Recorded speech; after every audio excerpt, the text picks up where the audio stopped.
E aí, turma, tudo bem com vocês? Hoje vamos falar um pouco sobre a vida e obra do compositor Rossini. Bora lá?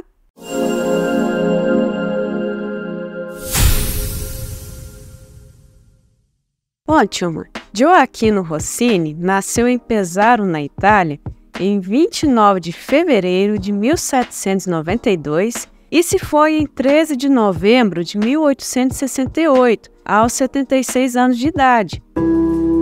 Ele nasceu numa família de músicos. Seu pai Giuseppe era trompetista e sua mãe Anna Guidarini era cantora. Só que assim, não se sabe ao certo se o pai de Rossini era trompetista, trombonista ou trompista, porque cada lugar que eu fui procurar sobre falava uma coisa. Oxente. Os pais de Rossini começaram cedo sua educação musical e aos 6 anos de idade ele já tocava triângulo na banda de seu pai. Somos Power Rangers. E uma curiosidade, turma, é que o pai de Rossini tinha simpatia com a Revolução Francesa e deu as boas-vindas às tropas de Napoleão quando invadiram o norte da Itália. Claro que isso se tornou um problema quando os austríacos restauraram o antigo regime em 1796 e rolou outra capirotagem. O pai de Rossini foi preso e sua mãe levou o pequeno Rossini para Bolonha, onde ela passou a trabalhar como cantora nos diversos teatros da região. E depois de cumprir a pena, o pai de Rossini se juntou a eles. Eu não sei que vontade é essa que você tem de fazer merda. Após o retorno de seu pai, Rossini permaneceu em Bolonha, sob os cuidados de um cuidador de porcos. Que nojo! Enquanto seu pai tocava trompa nas orquestras dos mesmos teatros em que Ana, sua mãe, trabalhava. O dinheiro é necessário, é pra gente fazer umas intenções nas nossas vidas. O pequeno Rossini teve aulas de cravo por 2 anos com Giuseppe Prinetti, que conseguia tocar as escalas no instrumento com apenas 2 dedos. Prinetti também tinha outro trabalho além da música, como vendedor de bebidas alcoólicas, e uma disposição bem grande em dormir em pé. Por causa disso, ele servia de chacota muitas vezes por parte do pequeno Rossini, viu? Canalha! Aos 14 anos, Rossini se inscreveu no Liceu Musical da cidade, que seria uma espécie de escola de música, e acabou se apaixonando pelas composições de Haydn e Beethoven, além de admirar as óperas de Domenico Cimarosa, grande compositor italiano da época, principalmente no campo da ópera bufa. Rossini começa a estudar violoncelo no Conservatório de Bolonha e em 1807 ele é admitido na classe de contraponto do padre Stanislau Mattei, que também foi um notável compositor e um musicólogo de sua época. O jovem Rossini aprende então a tocar violoncelo com facilidade, mas começa a se incomodar com as opiniões de Mattei sobre o contraponto, o que só serviu para impulsioná-lo em direção a uma escola de composição mais liberal. Se aproveitam de minha nobreza. Tanto é que sua visão sobre os recursos orquestrais não são relacionados às regras de composição estritas que ele aprendeu com Mattei, mas aos conhecimentos adquiridos de maneira independente ao seguir as sinfonias e quartetos de Haydn e Beethoven. O miserável é um gênio! E ele se deu bem mesmo foi na ópera, porque ele foi rei supremo na Europa por criar um estilo de ópera cômica e séria. Tá bom. Mas antes de continuar a história, turma, convido vocês a se inscreverem no canal e ativar o sininho para ficarem por dentro das próximas novidades, hein? Tamo junto! Te amo.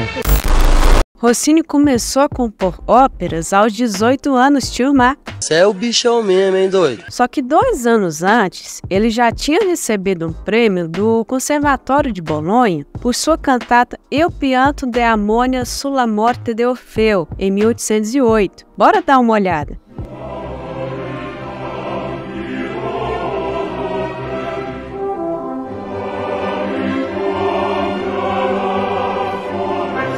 Entre 1810 e 1813, em Bolonha, Roma, Veneza e Milão, Rossini continuou produzindo óperas de sucesso variável, porém a maioria dessas obras foi superada pelo enorme sucesso de sua ópera Tancredi. Bora dar uma olhada.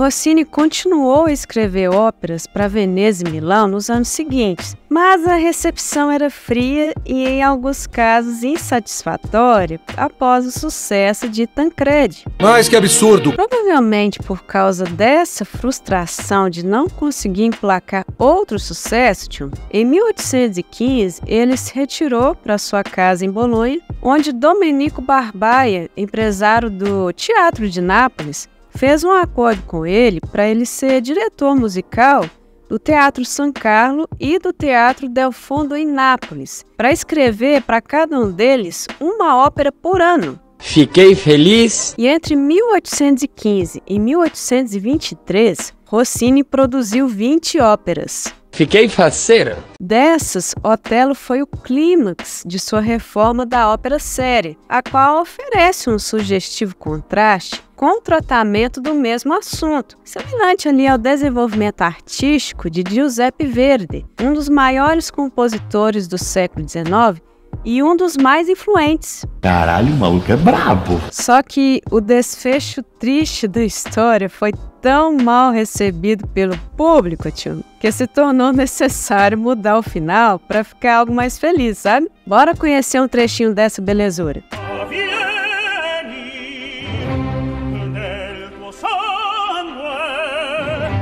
Mas antes de Otelo, Rossini compôs também ela mesma, a sua famosa ópera O Barbeiro de Sevilha, em 20 de fevereiro de 1816, no Teatro Argentina em Roma. Que vitória! Só que houve capirotagem, houve problemas de direito autoral na época com o compositor Giovanni Paisiello, porque o libreto, a história escrita, era o mesmo que Rossini usou na sua ópera e que se beneficiou de popularidade na Europa durante mais de um quarto de século. Safado. Aí foi aquela confusão. Rossini disse que escreveu a ópera em apenas 12 dias, mas foi um fracasso de estreia por causa desse problema de direito autoral com Paisiello. Teve até gente que sabotou a produção, assobiando e gritando durante todo o primeiro ato em defesa de Paisiello. Isso é uma farsa. Porém, pouco tempo depois da segunda apresentação, a ópera se tornou tão bem sucedida que a fama da ópera de Paisiello foi transferida para Rossini, se tornando um patrimônio inalienável.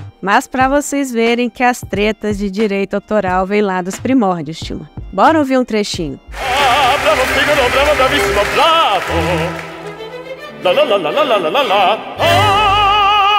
Rossini foi honrado e festejado em Paris também, onde viveu depois de 1824, e suas últimas óperas foram escritas para os palcos franceses. Beijo pras minhas línguas. Porém, em 1829, ele se retirou do cenário operístico, e embora compusesse pouca música daí em diante, mesmo as menores peças dos últimos anos mostram que sua arte e maestria técnico-musical nunca o abandonaram. É verdade. E acabou deixando um grande legado na ópera e na história da música, sendo um dos maiores compositores de todos os tempos do gênero.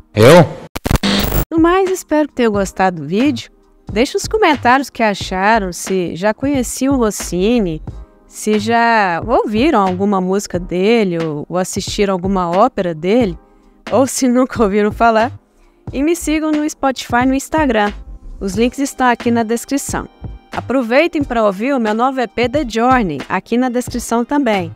Depois me contem o que acharam. No mais, tenham uma excelente semana, um excelente final de semana. Se cuidem, cuidem dos seus.